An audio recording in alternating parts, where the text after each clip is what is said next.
All right, guys, so just moments ago, the official Green Bay Packers 53-man roster just released. Throughout the day, we've been getting leaks on certain players released, certain players they want to bring back to the practice squad, but there are still many cuts to be made up until this 4 o'clock Eastern deadline, and now we officially have it. I have yet to look at the official roster, so in today's video, we're going to be reacting to it and breaking it down pretty much live from at least my standpoint. This video is being brought to you by BetUS. More on that later. Guys, if you happen to be a new viewer to the channel and want to stay in the loop with everything Green Bay Packers, I'd highly suggest going down and clicking that subscribe button. All right, so without further ado, let's dive right into it and bring up the screen. And like I said, I have yet to look at this yet, and the only thing that I can see from now is the title. Packers keep 6 receivers, and I saw earlier that they are keeping Malik Heath, so that seemingly signals Grant DuBose didn't make the roster. 11 defensive linemen. Here's the initial 2024 roster. Okay, so let's dive into it.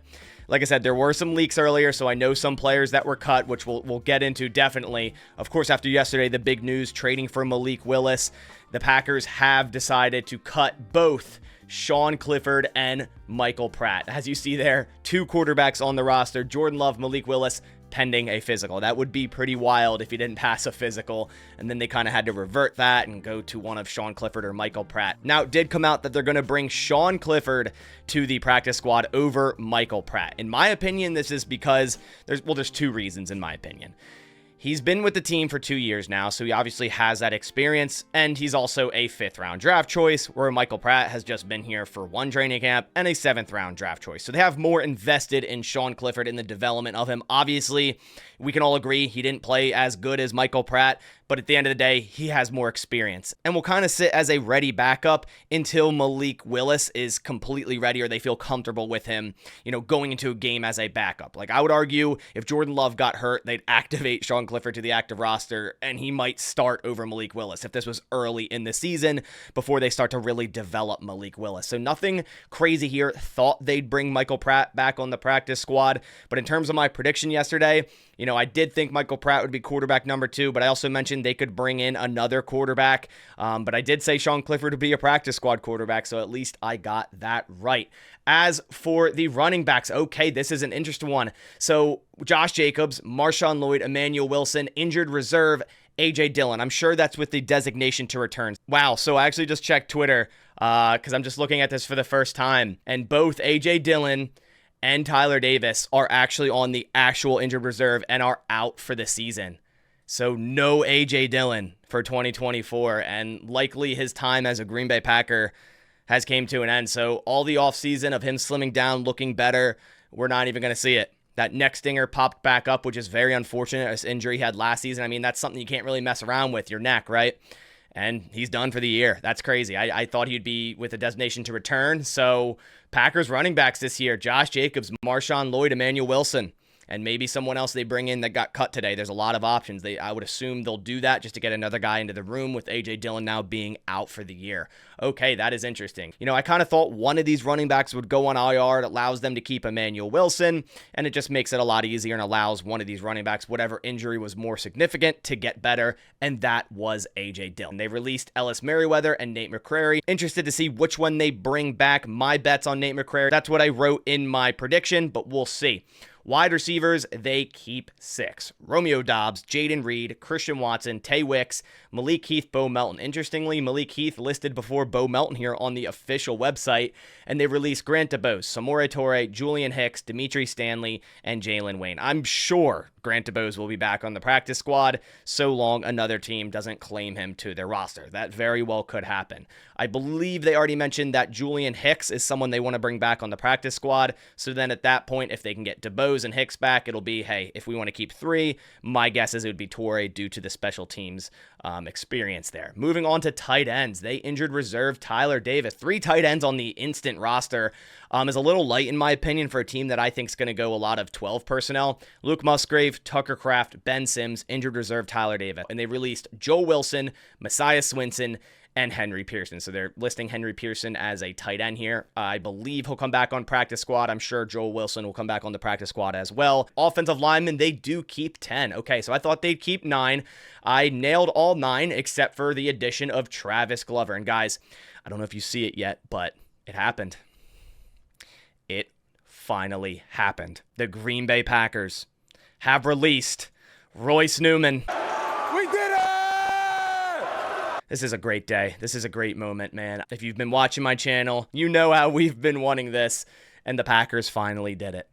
So Elton Jenkins, Josh Myers, Rasheed Walker, Zach Tom, Jordan Morgan, Sean Ryan, Andre Dillard, Jacob Monk, Kadeem Telford. Those are the 9 I thought they were going to keep. They added Travis Glover into the mix. It kind of makes sense. You know, he's a 6th-round draft selection. Not often do first-year draft picks not make the roster under Brian Gutekunst. I'm going to be interested to see if Kalen King made it. Again, I haven't seen that yet, but he already cut one of his 7th-rounders in Michael Pratt, so who knows if he'd cut 2 of them or both of them. So that does it for the offense. Before we dive into the defense, wanted to give a massive shout out to BetUS for sponsoring this video. Right now with the link down in the description, also pinned in the comments, you can get an awesome promotion, a 125% deposit match on your first 3 deposits up to $2,000. And guys, training camp, preseason is over. Now we have our eyes set on the week 1 matchup, Green Bay Packers versus Philadelphia Eagles in Brazil, and you can start to take a look at the lines here for that game.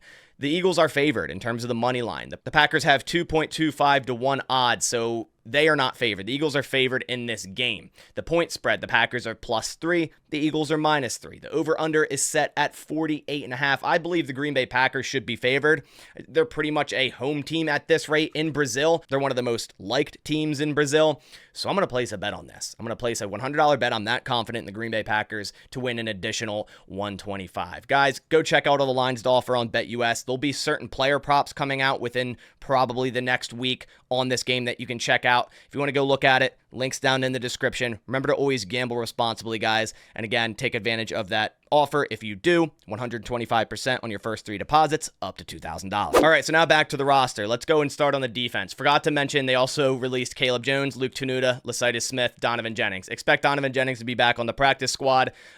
He probably would have made this roster if he wasn't hurt for the majority of training camp. Expect him to be back. Defensive end, wow, they keep 6. Okay, so we're all kind of sitting here wondering, will they keep 5? They ended up keeping 6, including Brenton Cox Jr. and Aaron Mosby. I saw the leak a little bit earlier that Aaron Mosby made the roster, and it almost made me go, oh, wow, are they really going to cut Brenton Cox Jr.?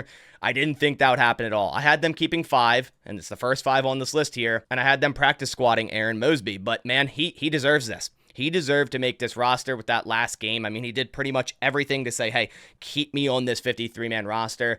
And, you know, they're switching to a 4-3. They want more bodies down low on that defensive line, so it makes sense. They released Deslin Alexander, Keyshawn Biggs, Zach Morton, and Brevin Allen. They decide to keep 5 defensive linemen. Kenny Clark, TJ Slayton, Devontae Wyatt, Carl Brooks, Colby Wooden. Exactly how I predicted it. As injured reserve designated to return, Jonathan Ford. So defensive tackle, they released James Esther, Spencer Weegee, Keontae Shad. Expect James Esther back on the practice squad. Inside linebacker. You know, you guys hate to see it, but Christian Welch was released, so they kept 5. Quay Walker, Isaiah McDuffie, Eric Wilson, Edgerrin Cooper, Tyron Hopper. Christian Welch is a vested veteran, so he doesn't have to pass through waivers, so no other team can just claim it without his approval, so he can choose where he wants to go. You know, he's from Green Bay, he's a Packers fan. I would assume he's going to come back on the practice squad, unless another team is, of course, offering him a 53-man roster spot. Then obviously do what's best for you, go to that team. But I expect Christian Welch to be back on the practice squad and probably be elevated for certain games for some special teams help or if injuries happen. They also released Christian Young and Chris Russell. I expect Chris Russell to be back on the practice squad as well. And they waive/injured Raylan Goforth. As for cornerbacks, oh wow, okay, they actually released Kalen King. Interesting. Brian Gutekunst released both of his 7th-round draft choices in 1 year. Jair, Stokes, Nixon, Valentine, Ballantyne. So who did they keep overall then? Wow. They released DeBose. They released Kalen King. They also released Robert Rochelle, Kalen King, Jamon Green. I would fully assume Kalen King back on the practice squad so long another team doesn't claim him, which probably shouldn't happen. I mean, around the league, you see players like Caleb Farley, a former first-rounder, get waived today by the Tennessee Titans. So there's a lot of options out there. But Kalen King has a ton of potential, so I wouldn't be shocked if a team randomly decided to bring him onto their roster. And they also waived/injured cornerback LJ Davis. Moving on to safety, they keep 5, and wow, okay. Did not expect that. They kept 5, but it's Zane Anderson over Anthony Johnson Jr. I mean, it's solely a special teams move here. It has to be. It has to be. That is actually a shock that they released Anthony Johnson Jr. Has been getting some starting reps this offseason, rotating in and out. Obviously, Javon Bullard took his spot. So did Evan Williams, but I thought he had an excellent final preseason game. One of the best players on that defense with Welch, with Mosby. Wow, I fully expect him to be back on the practice squad, but that is a little bit of a shock. So they keep McKinney, Bullard, Williams, Zane Anderson, and Katana Oladapo. There was no way they were going to release Katana Oladapo being, a mid-round pick there. They already released 2 7th-rounders with this roster cut down, but they did release Anthony Johnson Jr. and Benny Sapp, and they decided to keep Greg Joseph as their kicker. This is a little bit of a surprise here. His salary will go into full guarantee week 1, which, I guess is fine.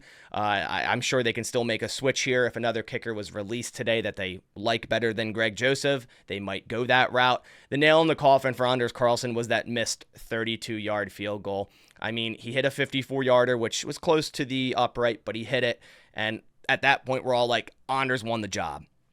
Then he goes out there and does the same old Anders Carlson, missing an easy layup style type of kick. So the Packers released Anders and Alex Hale. Hale probably will be back for that 17th practice squad spot. They kept Daniel Whelan, of course, Greg Joseph, and Matt Orzech at long snapper. So I predicted they'd maybe keep one less special teamer to get another player on this roster, like a Kalen King, like a Grant DeBose.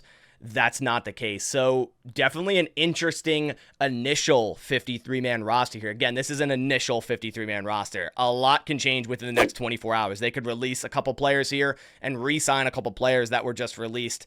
That can definitely happen. It's happened before. Of course, all the other players being waived around the league, they could like another one of those players over one of their own, make that switch. And we're going to start to hear all the players added to the practice squad, whether it's some of their own here, it should be mostly that, or other players around the league that want to come to our practice squad. That'll be also a video update on this channel, either later tonight or early tomorrow morning when that practice squad is finalized. You'll find that as an update here on this channel, so be on the lookout for that. Overall, a little bit of a surprise on certain spots of this roster. I mean, cutting Kalen King, didn't expect that to happen. Christian Welch not making it is unfortunate, but you can't sit here and say you didn't think it was an option. Grant DeBose not making it, again, I kind of wanted him to make it, but it makes sense with Malik Heath. He has more experience. He's also good on special teams. He can run block. They liked what they saw out of him last year. A.J. Dillon on full-time injured reserve is definitely a shock for me. Tyler Davis, same thing. They're definitely going to need to add another tight end into that room for sure. Probably one around the league. I know Donald Parham just got cut. They're probably going to add someone into this room and then end up cutting someone else on this roster. I'm sure that's going to happen. I doubt they're going to ride the season with 3 tight ends with how many 12 personnel looks they're going to go. But Anthony Johnson Jr., probably the biggest shock here, in my opinion, of players that I didn't expect to be released. Nice to see Aaron Mosby make the roster. That's really cool. Finally, Royce Newman is off this roster. That's awesome to see. Offensive line looks great, but overall, not crazy. Nothing wild like a Josh Sitton release or anything of that sort like years in the past, but definitely some shocks here. Let me know your thoughts down in the comments below of this initial 53-man roster for the Green Bay Packers. Again, there's more that's going to change in the next 24 to 48 hours, so be on the lookout for that as well. This is by no means what it's going to be like for week 1, but I appreciate you guys coming by to the video. I'll catch you on the next one. Thanks for watching, and as always, go Pack Go.